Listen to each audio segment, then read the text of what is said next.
isang okasyon. Isang okasyon sa buhay, sa taon na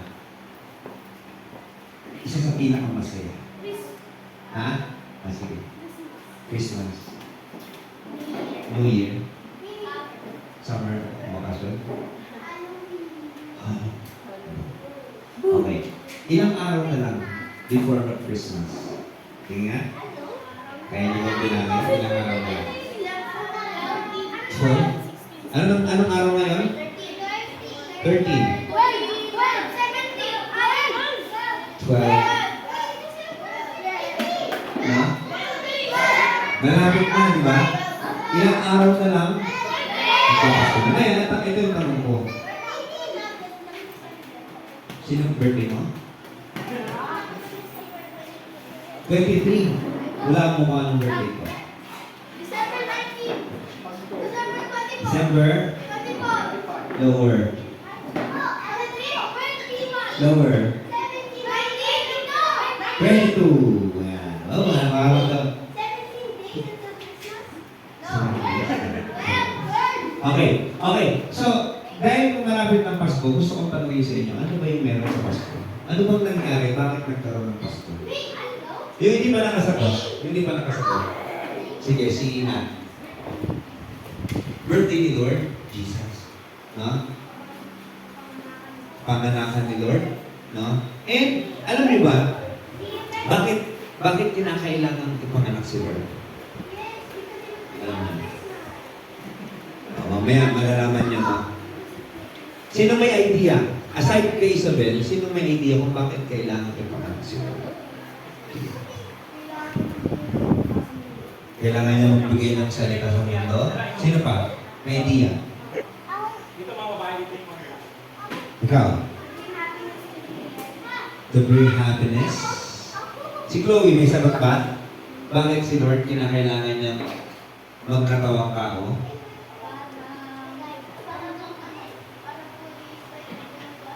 Spread yung gospel sa mundo. Okay, si Isabel? Para iligtas tayo. Okay? Ito, sasabihin ko sa inyo. Alam niyo ba, ito yung problema ng tao. Sinabi nga ni Tatay, ano yung pinakakalaban natin? Hindi niyo pa maintindihan niya. Pero ang pinakakalaban natin is yung panahon. Yung panahon na natapos, hindi mo ready. And kami, mga matanda na kami, hindi pa masobrang. Tumatanda kami. Pero alam niyo ba kung saan kami pupunta lahat? Sa kamatayan. Lahat ng tao,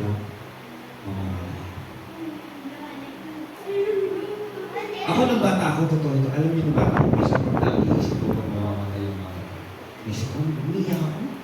Pag naisip ko na, mamamatay yung mga pero alam niyo ba yes. And hindi ko, alam naman natin na kahit anong gagawin ang tao, and yun yung problema. Ang tao kapag ka namatay, hindi siya mamatay. Sabi ng Bible, may dalawang pinapatunuhan ng tao. Sa langit or sa ngayon, ang tanong, sino yung mapupunta sa langit? Alam niyo kung sino pwedeng mapunta sa langit? Yung walang kasalanan. Sino sa inyo ang walang kasalanan? Wala. Lahat tayo. At ang sabi ng Bible, ang kabayaran ng kasalanan ay kamatayan.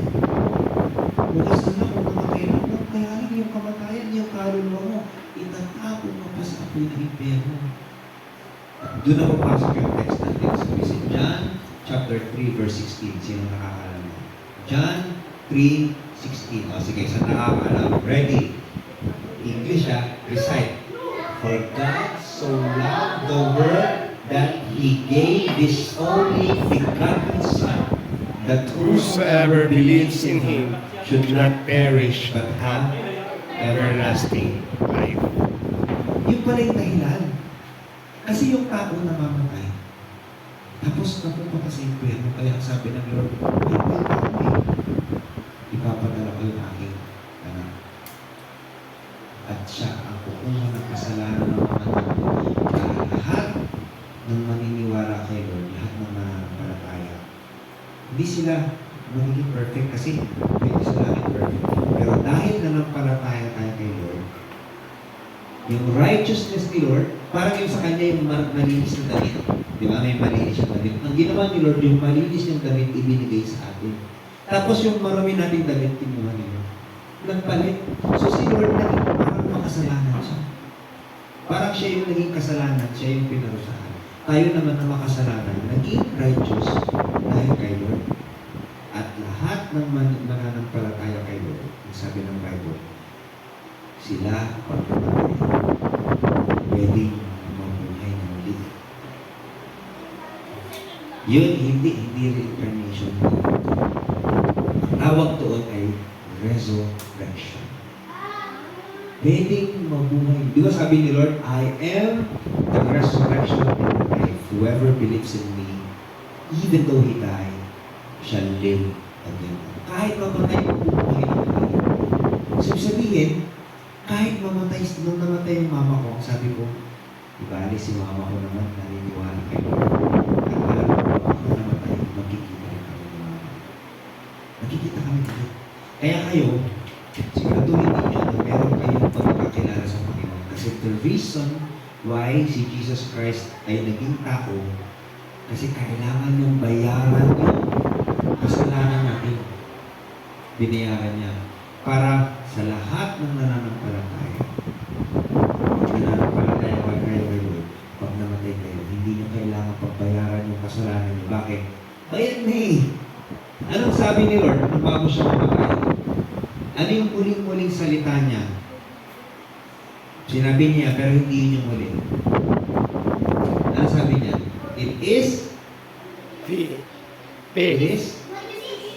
Ha? It is? No, it is? Finish. Finished. Nish. Tapos na. Nabayaran na. Sinabi niya rin yun, yung mga sumusuntok siya, no? Sabi niya, Father, forgive them. Patawarin mo sila ng pinila ng kanilang ginagawa. Pero, nung siya ay nasa cross, nung ibinigay na lahat ng kasalanan kay Lord, ang sabi niya, it is finished. Kaya kailangan tayo, meron tayong pananampalataya kay Lord. Paano ba manampalataya kay Lord? Meron akong isa ituturo sa inyo, first step, paano manampalataya kay Lord. Ha? Ano? Mag-pray or kausapin natin. Siguro sasabihin natin, Lord, sige, may naisip ka. Pwede din. Pero ito yung first step. First step. Tama yun. Pagsumunod, magbabasa ng pero ito yung first step. Kasama yung pagsabay. Hindi, tama yung binanggit mo. Mananalangin tayo. Sabihin natin kayo, Lord, gusto kong makilala ka pa. Lord, gusto kong papasukin kita sa heart ko. Gusto kong magkaroon ng faith. Okay ba yan? Sining gustong makilala si Lord. Ayan. Sige. Sa lahat na gustong makilala si Lord, I want you to bow your head. Tandaan niyo isa lang ang reason ng Christmas. Para si Jesus Christ, para bayaran yung ating kasalanan. So habang nakababa yung inyong ulo, ililid ko kayo sa isang prayer and I want you to follow me. No? Sabihin niyo yung prayer na narinig kahit hindi masyadong malakas. Okay, sabihin natin ganito. Isipin ninyo na sarili ninyo itong prayer. Sabihin nyo, Lord Jesus, ako po ay naniniwala na ikaw ay namatay para bayaran ang aking kasalanan. Tinatanggap po kita sa aking puso bilang Panginoon at tagapagligtas. Maghari po kayo sa akin sa pamamagitan ng banal na Espiritu. In Jesus' name, Amen. Amen. Ito yung maganda. Alam niyo ba, sabi ng Bible, if any man be in Christ, sabihin nun, kung sino man ang tao na nakipag-isa na kay Kristo, isa na siyang bago. Sabihin, kahit ano yung mga kasalanan niyo sa past, kahit meron kayong mga ginagawa pag hindi nakikita ng mami ninyo, may ginagawa kayo sa cellphone, hindi kayo sumusunod, everything na ginawa ninyo, kahit gano'ng kasama. Alam niyo, sabi ng Bible, bago na. Binura na ni Lord. ito ba yung pinakamaganda? Yung pangalan niyo ba kung totoong nananampalataya kayo kay Lord? Yung pangalan ninyo ay naisulat na sa? Hindi sa Bible. Yung Bible hindi na pwede dagdagan. Nakasulat sa Book of Life. Yeah. Kaya anytime, tandaan ninyo, pumunta kayo sa cemetery, ano may kita ninyo? May malaking tungkod, meron ding maliliit. Di ba? May malalaki, may maliliit. Sabihin, kahit bata pwedeng mamatay. Di ba? Kahit bata pwedeng mamatay. Pero ito yung maganda. Kung kayo ay nakilor, anytime na kayo mamatay, darating ang time, mabubuhay kayo muli. Sa langit kayo pupunta, hindi pag binuhay kasama lahat ng nananampalataya sa Panginoon. So magkakaroon ng grand reunion. Okay? So again, sino yung reason for the season? Si Santa Claus ba? Si Jesus Christ. Bakit siya kinakailangan? Magkataon para linisin yung ating kasalanan, mamatay para sa ating kasalanan, para tayo ay maligtas. Sige. Coach,